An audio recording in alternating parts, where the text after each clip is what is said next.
ఎందుకని ఇవ్వలేకపోయి ఉండొచ్చు ఏంటి అంటే మేమేమంటున్నాం అంటే ఇప్పుడు ఆమె ఎఫ్ఐఆర్ చేసింది కాబట్టి government as a government public ప్రాసిక్యూటర్ని ఒకరిని అసైన్ చేస్తుంది. సో చేసిన తర్వాత కూడా ఈమె కళ్యాణ్ దిలీప్ సుంకర్ అని అడ్వకేట్గా పెట్టుకున్న తర్వాత కూడా సో ఎందుకు ఆ వాదనలు కోర్టు వినదలుచుకోలేదు అనుకోవచ్చు. That's why the provisions are there. Private advocates can assist the public prosecutor or additional public prosecutor, but they can't take the lead in rule. అలా మనకు ప్రొసీజర్ అలా చెప్తుంది, సిఆర్పిసి ప్రొసీజర్ అలా చెప్తుంది.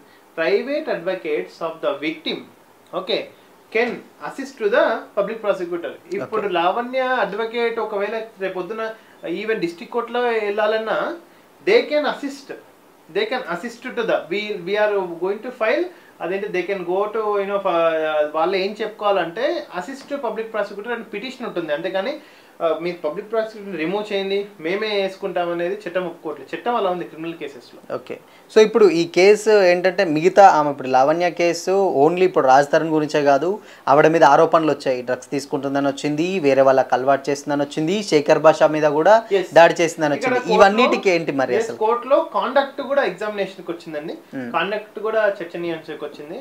ఆల్రెడీ ఒక క్రిమినల్ కేసెస్ ఉన్న person okay అంటే criminal cases లో ఉన్న పర్సన్ కి అన్యాయం జరగొద్దని ఎక్కడ లేదు, మేబీ జరిగి ఉండొచ్చు ఆమె ఉద్దేశంలో.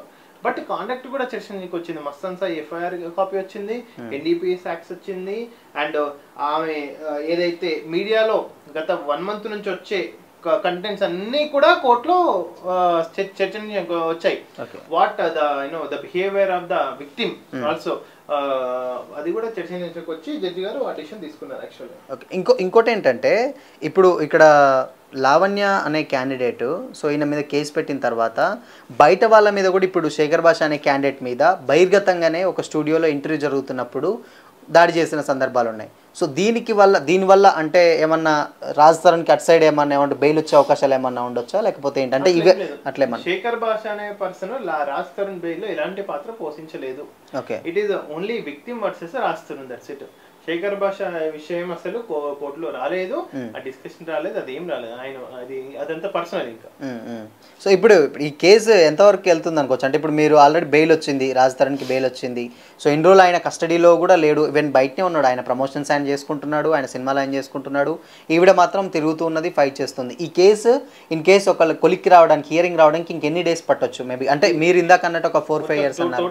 టోటల్ కేసు కంక్లూడ్ కావడానికి 4 years అదేంటిది మన సిస్టమ్ ప్రకారం 4 years పడుతుంది యాక్చువల్గా. 4 years పడుతుంది. ఒకవేళ లావణ్య ఈ కేసులో కేసు విత్డ్రా చేసుకోవడానికి అవకాశం ఉంటుంది. ఎందుకని అంటే రీజన్ 493 సబ్ మామూలుగా అన్ని కేసులు దీంట్లో లోక్ అదాలత్ కాంప్రమైజేషన్ కూడా ఉంటుంది యాక్చువల్. అదే 376 అని రేప్ కేసు అని ఉంటుంది, రేప్ సెక్షన్, దాంట్లో కాంప్రమైజేషన్ కి అవకాశం ఉండదు.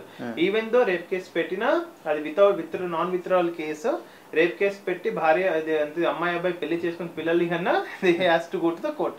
సో దట్ ప్రొసీజర్ చట్టం అలా చెప్తుంది. ఈ 493 లో they can go for compromisation also. Okay, ఇప్పుడు అంటే ఇది విత్డ్రా అంటే ఎవరికి ఎక్కువ ఫేవర్ ఉండొచ్చు అనుకోవచ్చు అన్న? ఇప్పుడు ఏంటంటే రాజ్ తరుణ్కి బెయిల్ వచ్చింది ఆల్రెడీ, అంటే ఇప్పుడు మనం చూస్తూనే ఉన్నాం చాలా కేసెస్. ఒకసారి హియరింగ్ వచ్చేంత వరకు ఇయర్స్ ఆఫ్ జర్నీ పడుతూనే ఉంటుంది, టైం పడుతూనే ఉంటుంది. ఎక్కువగా ఎవరికి ఉండొచ్చు స్కోప్ అంటే మేబీ? నేనేమంటున్నానంటే యాక్చువల్ గా నిజంగా ఆ అమ్మాయికి నష్టం జరిగింది అని ఉంటే ఒకటి ఈ ఒక్క కేసులో నష్టం జరిగింది నిజంగా మీకు నష్టం ఈ ఒక్క కేసులో జరిగింది అంటే అమ్మాయి సైడ్ ఫేవర్ ఉంటుండే.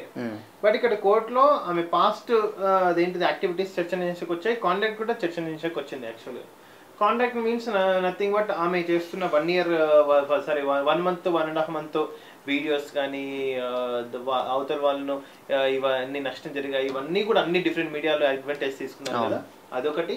మస్తాన్ సాయి మీద ఉన్న ఎఫ్ఐఆర్, ఆంధ్రప్రదేశ్లో ఉన్న ఎఫ్ఐఆర్ కూడా చర్చనీయాంశానికి వచ్చింది. కాండక్ట్ అండ్ ఇదేంటి కంక్లూజన్ ప్రెజెంట్ క్యారెక్టర్ కూడా మనకు వచ్చింది. Based on this so the court opinion that court has the discretionary power, court opinion that so what ever it may be అక్కడ లావణ్య కోర్టు కూడా అన్యాయం జరిగింది అని చెప్పలే, అన్యాయం జరగలేదని కూడా చెప్పలే.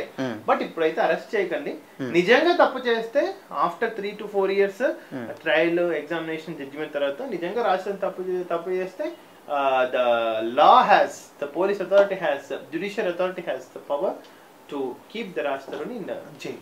Okay. And ఇంకోటి ఏంటంటే కోర్టులో లావణ్య ఫేవర్ అది రాజ్ తరుణ్కి ఫేవర్గా చెప్పిందని కొన్ని ఏదో వినిపించింది, అది ఎంతవరకు నిజం అసలు? కోర్టుకి లావణ్య రానే రాలేదు. అంటే ఆవిడ సబ్మిట్ చేసిన ఆధారాలు మేబీ ఏమంటారు ఆయనకు కొంచెం ఫేవర్గా ఉన్నాయి, అందుకనే బెయిల్ వచ్చింది అని అంటున్నారు. అసలు షూర్ అది ఎంతవరకు నిజం? అట్లా ఏమి ఉండదండి, ఎందుకంటే ఆల్రెడీ ఒకసారి ఎఫ్ఐఆర్ అయిపోయినాక విక్టిమ్స్ కూడా ఒక్కొక్కసారి డైరెక్ట్ గా ఇన్వాల్వ్ అవడానికి ఉండదు కోర్టులో. The PP will take their own action, తీసుకుంటూ వెళ్ళిపోతారు. ఓకే.